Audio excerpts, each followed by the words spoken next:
السلام علیکم ناظرین، میں چودھری حماد اور بہت ہی اہم، کیونکہ ملک کی جو صورتحال ہے وہ بڑی ایک ان ایکسپیکٹڈ سی ہوئی ہے، اور جہاں پہ ہماری حکومتی جماعت تھی پی ٹی آئی وہ سڑکوں پہ ہے، اور جو سڑکوں پہ جماعتیں تھیں اپوزیشنز کی وہ اس ٹائم اقتدار میں آ چکی ہیں، اور مختلف قسم کی جو پرسیپشنز ہیں وہ پاکستان کے اندر ڈسکس ہو رہی ہیں، اور یہ ایسا ایک تاریخ ساز دور گزر رہا ہے جس کو صدیوں تک یاد رکھا جائے گا۔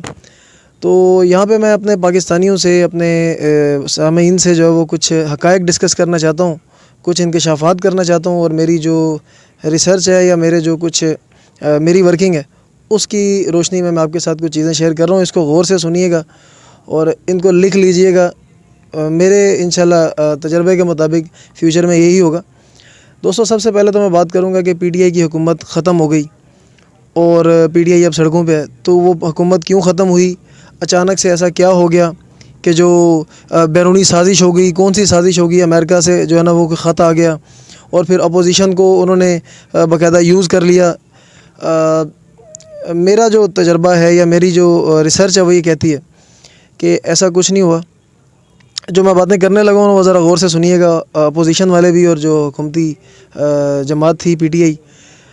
یہ بیسکلی آپ دیکھیں کہ 3.5 سال میں خان صاحب نے جو بھی اپنی حکومت سے آنے سے پہلے وعدے کیے تھے ان وعدوں پہ امپلیمنٹیشن نہیں ہو سکا، چاہے اس کی وجہ جو بھی ہو، کرونا ہو یا پھر اور جو اپوزیشن نے ان کو اگر اسمبلی میں ہال میں آتے تھے تو بولنے نہیں دیا، یا اور کوئی بھی ریزن ہو، لیکن جو فیکٹ ہے، جو ریئلٹی ہے وہ یہ ہے کہ 3.5 سال میں ڈیلیور نہیں کر پائے۔ اور یہ صورتحال تھی کہ پورے پاکستان میں خود پی ٹی آئی کے جو ممبران ہیں، جو پروونشل ممبرز ہیں یا جو نیشنل ممبرز ہیں، وہ عوام کے سامنے آ نہیں پا رہے تھے، شرمندگی سے نہیں آ رہے تھے، اور کہ بھائی اتنی زیادہ مہنگائی ہوگی، ہم عوام کو کیا منہ دکھائیں گے؟ ہم نے تو نعرے مارے تھے کہ جی اگر مہنگائی ہو تو وزیر اعظم چور ہیں، اگر جو ہے وہ کوئی بھی پیٹرول مہنگا ہو تو جو ہے نا وہ، یا بجلی کے بل مہنگے ہوں، بجلی کے پرائسز اوپر جائیں تو حکومت کرپٹ ہے۔ تو اب وہی سارا کچھ ہمارے دور میں ہو رہا ہے، اور خان صاحب کو سمجھ نہیں آ رہی تھی کہ کیا ہو رہا ہے۔ تو ان کے پاس کوئی آپشن نہیں تھا کہ آگے 5 سال مکمل کر کے دوبارہ سے وہ حکومت میں آ جاتے۔ It was very difficult, even کہ پی ٹی آئی کے اپنے جو لوگ ہیں وہ بیچارے بہت زیادہ پریشان تھے۔ تو یہ ایک پلاننگ کی گئی۔ اب پلاننگ یہ کس نے کی، کسی نے کی بھی یا نہیں کی، میں اپنا ایک تجزیہ دے رہا ہوں، اور وہ تجزیہ مجھے امید ہے کہ آگے جا کے سچ ثابت ہوگا۔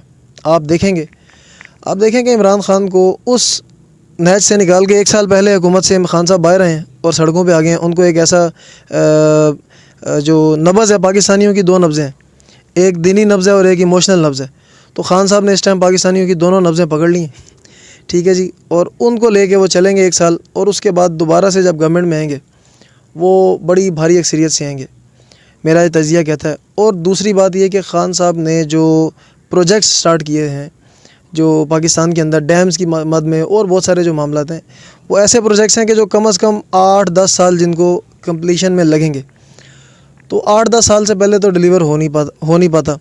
اب یہ تھا کہ 5 سال بعد دوبارہ گورنمنٹ میں کیسے آیا جائے، تو اس کے لیے دوستو یہ ساری پلاننگ تھی، یہ ساری نورہ کشتی ہے۔ آپ لوگ اس میں اپنے رشتہ داروں سے، اپنے دوستوں سے، اپنے عزیزوں سے دشمنیاں نہ پالیں، لڑائی جھگڑا نہ کریں، کوئی ایسی کسی قسم کی جو ہے نا وہ سازش نہیں ہے۔ ہاں یہ ضرور ہے کہ مراسلہ آیا، مراسلے آتے رہتے ہیں، کون سا پہلی دفعہ آیا؟ مداخلت اگر کی ہے تو اس کا جواب دینے کے لیے ہماری افواج پاکستان زندہ ہیں اور جاوید ہیں الحمدللہ، بارڈر پہ بھی اور ویسے بھی الحمدللہ۔ دیکھیں کہ جو ایک ہمارا سٹینس ہے پوری دنیا میں پاکستانی آرمی کا، وہ بہت ہائی ہے، اور پاکستان آرمی سے اوپر اپنے آپ کو کوئی آرمی نہیں سمجھتی، وہ سارے ان سے گائیڈنس لے رہے ہوتے ہیں، ان سے۔ اور کل کی D G I S P R کی جو پریس کانفرنس ہے اس کے اندر بھی آپ نے دیکھا کہ انہوں نے بڑی کلیئرلی چیزوں کو جو ہے وہ ایلیبوریٹ کیا۔ دوسری بات یہ کہ جو ایک تو یہ سٹینس ہو گیا کہ خان صاحب گورنمنٹ سے جو نکلے ہیں وہ دوبارہ آنے کے لیے، اور یہ پری پلانڈ ہے، اور اگر پری پلانڈ نہیں ہے تو خان صاحب کے حق میں یہ بہت اچھا ہو گیا کہ ان کو ایک دفعہ انہی اپوزیشن جماعتوں نے سیاسی شہید بنا دیا، جو کہ اگلے 1 سال بعد دوبارہ سے حکومت میں آ کے اور بہت جو پروجیکٹس انہوں نے سٹارٹ کیے تھے ان کو تکمیل کی طرف لے کے جانے کی کوشش کریں گے۔ اپوزیشن کی بات کروں تو شہباز شریف کو وزیر اعظم بنانے میں یہ بہت اہم فیصلہ ہوا ہے، اور اس ٹائم کی ضرورت شہباز شریف تھے، اس لیے کہ جو پروجیکٹس انہوں نے سٹارٹ کیے تھے اپنی دور حکومت میں ان پروجیکٹس کو کمپلیٹ کرنا بہت ضروری تھا. آپ دیکھیں کہ انہوں نے آتے ہی یہ میٹرو جو ہے اسلام آباد کی، جو کہ کشمیر ہائی وے، جو اب سری نگر ہائی وے مشہور ہو چکی ہے، سری نگر ہائی وے پہ آتے ہی انہوں نے کام سٹارٹ کیا، اور کل جو ہے وہ اس کا افتتاح کرنے جا رہے ہیں، جو کہ 3.5 سال میں نہیں ہو سکا، حالانکہ سب کچھ کمپلیٹ تھا. اس کے ساتھ ساتھ جو دماغ شہباز شریف کا ہمارے ادارے استعمال کرنا چاہتے ہیں پاکستان کی ترقی کے لیے، پاکستان کو آگے لے جانے کے لیے. پلس ایک اور بات، میاں صاحب واپس نہیں آ رہے تھے، اب میاں صاحب واپس آ جائیں گے، اور نہ صرف میاں صاحب واپس آئیں گے بلکہ بہت سارے ایسے لوگ واپس آئیں گے جو خان صاحب نہیں لا پا رہے تھے، ان سب کو واپس لایا جائے گا. واپس لا کے ان کو، یہ منیمم مختصر ترین دور ہے اس حکومت کا، اس دور میں شہباز شریف صاحب ڈیلیور کرنے کی پوری کوشش کریں گے، کیونکہ متحدہ اپوزیشن ہے، کوئی نہ کوئی پوائنٹس ایسے آئیں گے جن پوائنٹس میں جا کے یہ شرازہ بکھر جائے گا اور پھر سے انارکی کی ایک صورتحال پھیلے گی. لیکن خان صاحب تب تک اپنی پورے ملک میں ابھی سے ہی دیکھیں کمپین سٹارٹ کر دی ہے انہوں نے. کچھ آدھی کمپین انہوں نے اپنے حکومت میں رہتے ہوئے کر دی تھی جلسوں کی صورت میں، آدھی کمپین وہ اب مکمل کر لیں گے.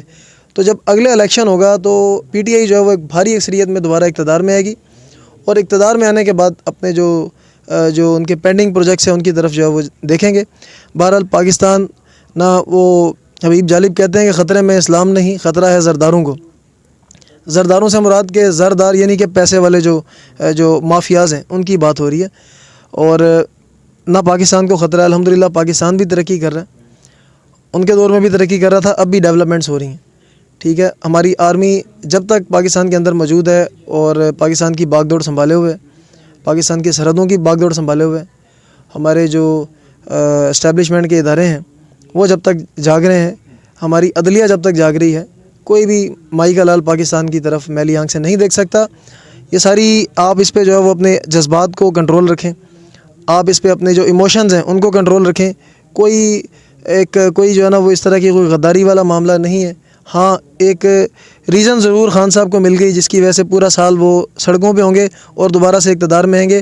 اور جو اپوزیشن ہے اس پہ، یعنی ماضی کی اپوزیشن اس ٹائم کی جو حکومت ہے دوستو، اس کے حوالے سے میں یہ کہوں گا کہ شہباز شریف اگر ایکسٹرا آرڈنری جا کے ڈیلیور کرتے ہیں تو پھر نون لیگ کافی بہتر پوزیشن میں آ سکتی ہے. اور پیپل پارٹی کی جہاں تک بات کریں، سچ بولنا چاہیے، کیونکہ صحافتی لائف میں جب سے میں آیا ہوں میں نے کبھی بھی کوئی چیز چھپائی نہیں. جو ہوتا ہے میں ڈائریکٹ جو وہ اپنے ویور کے ساتھ شیئر کرتا ہوں. اس کے لیے مجھے جیل بھی جانا پڑا، لیکن نہ جیلوں سے گھبراتے ہیں الحمدللہ. پاکستان پیپل پارٹی کا یہ ہے کہ انہوں نے بہت سارے اچھے کام بھی کیے، لیکن جو کرپشن والے معاملات ہیں ان کی طرف خاصے زیادہ دیکھنے کو ملتے ہیں. اور پھر یہ ہے کہ ان کو پتہ ہے کہ ان کو جگہ بنانے کے لیے عوام ووٹ نہیں دے گی. ان کے لیے جگہ بنانے کا سر چشمہ جو ہے نا وہ سیٹلمنٹ ہے. اب دیکھیں، انہوں نے نون لیگ سے کہا ہے کہ ہمیں جنوبی پنجاب میں جہاں پہ ہم اپنا کینڈیڈیٹ کھڑا کریں گے وہاں پہ آپ نہیں کھڑا کریں گے، آپ ہمیں سپورٹ کریں گے. پیپل پارٹی پنجاب میں جگہ چاہتی ہے، جنوبی پنجاب میں پیپل پارٹی سیٹلمنٹ سے کافی ساری سیٹیں لے گی، جو کہ جس پہ ان کی ورکنگ جاری ہے. اور یہ ایک سمپل سی آپ کے ساتھ کچھ چیزیں شیئر کرنی تھی کہ ان شارٹ یہ کہ نہ تو پی ٹی آئی جو ہے وہ اس کا دور ختم ہو رہا ہے، پی ٹی آئی دوبارہ آئے گی، میرا تجزیہ یہ کہتا ہے، اور بڑی اکثریت کے ساتھ آئے گی. اور یہاں پہ اس ساری گیم میں آپ دیکھیں کہ جو پی ٹی آئی کے ساتھ اٹیچ لوگ تھے وہ بہت سارے جو مفاد پرست ایک ٹولہ تھا یا مفاد پرست لوگ تھے جو ان کے ساتھ اٹیچ تھے، ان کے ایم این ایز تھے، ان کے ایم پی ایس تھے. جو لوگ بک گئے آگے سے تو پی ٹی آئی ان کو ٹکٹ نہیں دے گی. آگے سے پی ٹی آئی کو بھی پتہ لگ گیا ہے کہ کون بندہ بکنے والا ہے اور کون کھڑا ہونے والا ہے. تو خان صاحب کو بھی یہ سمجھ آ گئی کہ بھائی جو میرے اپنے نظریاتی مہمران ہیں، نظریاتی کارکنان ہیں، ان کو اگر میں عزت دوں گا تو ہی میری بھی جو رسپیکٹ ہے وہ اور بڑھے گی. تو اب سے خان صاحب نے، آپ نے دیکھا کہ لاسٹ جلسے میں اناؤنسمنٹ کی کہ میں اپنے نظریاتی کارکنان کو آگے لے کے آؤں گا، مجھ سے بڑی غلطیاں ہوئی ہیں. خان صاحب نے اس غلطی کو ایکسیپٹ کیا.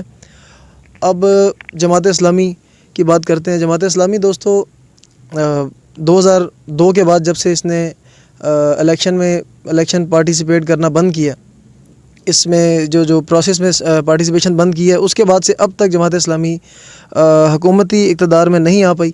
اور فیوچر میں اس کے چانس اسٹریٹ پاور اگر دیکھی جائے تو سب سے زیادہ جماعت اسلامی کے پاس ہے، لیکن لوگ ووٹ نہیں دیتے. اس پہ جماعت اسلامی کو ابھی کافی ورک کرنا ہوگا، اور جماعت اسلامی ورک کر رہی ہے. ہو سکتا ہے کہ جماعت اسلامی بھی ان فیوچر کافی بہتر کنڈیشن میں ہمارے سامنے آ جائے. اور رہی بات نون لیگ اور پیپل پارٹی کی، اور یہ دونوں جماعتیں جو ہیں وہ آپس میں جب تک سیٹلمنٹ میں رہیں گی تب تک یہ چلتی رہیں گی. جب ان کی سیٹلمنٹ ختم ہوئی تو یہ دونوں جماعتیں ختم ہو جائیں گی.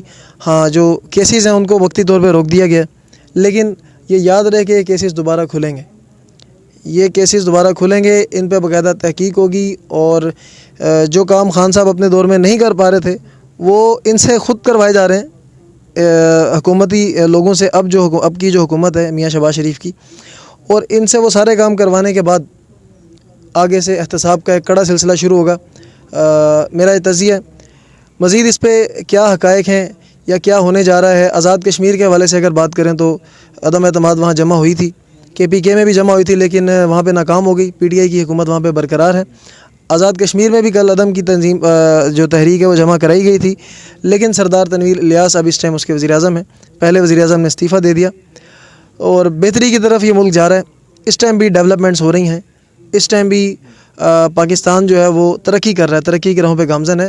اور جو پاک فوج ہے وہ اس کی محافظ ہے، اور وہ اس کی جو ہے وہ ہر حوالے سے وہ کہتا ہے کہ اے وطن تو نے پکارا تو میرا لہو کھول اٹھا، تیرے بیٹے تیرے جہاں باز چلے آتے ہیں. پاکستان کی پوری قوم اپنے وطن عزیز کے لیے، اس کے نام کے لیے اور اسلام کے لیے اپنی جانیں دینے سے گریز نہیں کرے گی. تو پاکستان کو کسی قسم کا کوئی خطرہ نہیں ہے. الحمدللہ ہم آگے جا رہے ہیں. یہ ساری سیاسی کھیل ہے. اس سیاسی کھیل کے اندر اپنے آپ کو زیادہ انوالو کر کے اپنی دشمنیاں نہ بنائیں، کیونکہ جتنے سیاستدان ہیں میں نے ان کو بڑا قریب سے دیکھا ہے یہاں پہ اسلام آباد میں. یہ بڑے شیر و شگر ہو رہے ہوتے ہیں آپس میں، بہت زیادہ جو فلور پہ ایک دوسرے کے خلاف جنگوں کے اعلان کر رہے ہوتے ہیں، میڈیا پہ ایک دوسرے کو گالیاں دے رہے ہوتے ہیں.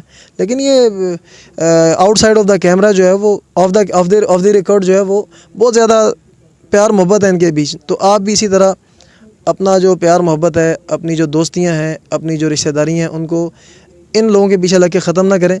پاکستان کو اللہ نے چلانا ہے. اللہ نے اس کے بعد یہ جو ذمہ داری ہے یہ پاک فوج کے ذمہ ڈالی ہے، اسٹیبلشمنٹ کے ذمہ ڈالی ہے، اور سیاسی جماعتوں کے ذمہ ڈالی ہے.